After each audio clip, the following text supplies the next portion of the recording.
एक जमाने की सबसे खूबसूरत और bold actress Parveen Babi Deewaar, Amar Akbar Anthony, the burning train, Shaan, Kaalia, नमक हलाल जैसी दर्जनों सुपरहिट फिल्मों का हिस्सा रही हैं। लेकिन परवीन की निजी जिंदगी बेहद दर्दनाक। परवीन करियर के पीक पर थी जब उन्हें पैरानॉइड सिजोफ्रेनिया नाम की लाइलाज बीमारी हो गई थी। उन्होंने अपनी बीमारी दुनिया से राज रखना चाहिए, लेकिन समय के साथ उनके बदलते बिगड़ते रवैये ने सब कुछ बर्बाद कर दिया। कभी परवीन बाबी कहती थी कि अमिताभ बच्चन ने उन्हें किडनैप कर उनके गले में चिप लगा दी है, तो कभी वे पूर्व अमेरिकी प्रेसिडेंट बिल क्लिंटन और प्रिंस चार्ल्स जैसी इंटरनेशनल हस्तियों पर हत्या की साजिश रचने का आरोप लगाती थी। परवीन बाबी को न्यूयॉर्क के पागल खाने में भी रखा गया। बीमारी के चलते परवीन इंडस्ट्री से दूर हो गई और अकेलेपन में समय गुजारने लगी। जब 2005 में फ्लैट में उनकी 3 दिनों से सड़ती हुई लाश मिली तो बॉलीवुड में हड़कंप मच गया। आज से ठीक 70 साल पहले वली मोहम्मद खान के घर जूनागढ़ में बेटी परवीन बाबी का जन्म हुआ। परवीन बाबी का जन्म उनके पेरेंट्स की शादी के 14 साल बाद हुआ था। यही वजह रही कि उन्हें बचपन से ही नाजों से पाला गया था। माउंट कार्मल हाई स्कूल से पढ़ाई करने के बाद परवीन सेंट जेवियर कॉलेज से इंग्लिश लिटरेचर की डिग्री हासिल की। परवीन बाबी कम उम्र से ही बेहद बोल्ड थी।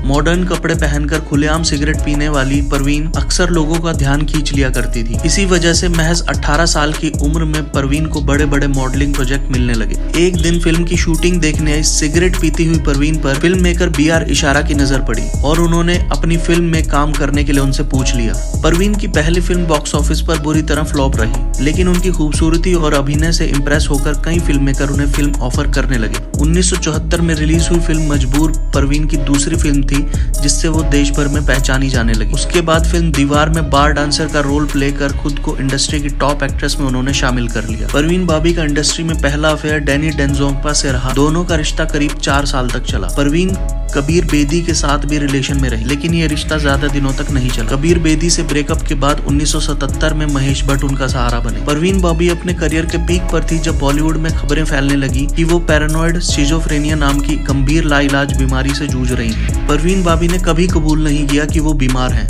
हालांकि उनके अजीबोगरीब बयान और बदला हुआ बर्ताव सब कुछ साफ कर रहा था। 22 जनवरी 2005 को जब पड़ोसियों ने गौर किया कि परवीन कई दिनों से घर से बाहर नहीं निकली हैं, तो उन्होंने पास जाकर जानने की कोशिश की तो फ्लैट से सड़न की बू आ रही थी। वो दुर्गंध इतनी तेज थी कि कोई दरवाजे के पास सांस नहीं ले पा रहा था। पड़ोसियों ने तुरंत पुलिस को खबर दी और जब पुलिस ने दरवाजा तोड़ा तो मंजर दिल दहला देने वाला था। परवीन बाबी की लाश बिस्तर पर पड़ी थी, लेकिन पहचानने लायक नहीं थी। परवीन बाबी की मौत उनकी लाश मिलने के 72 घंटे पहले ही हो चुकी थी, जिससे उनका शरीर सड़ चुका था।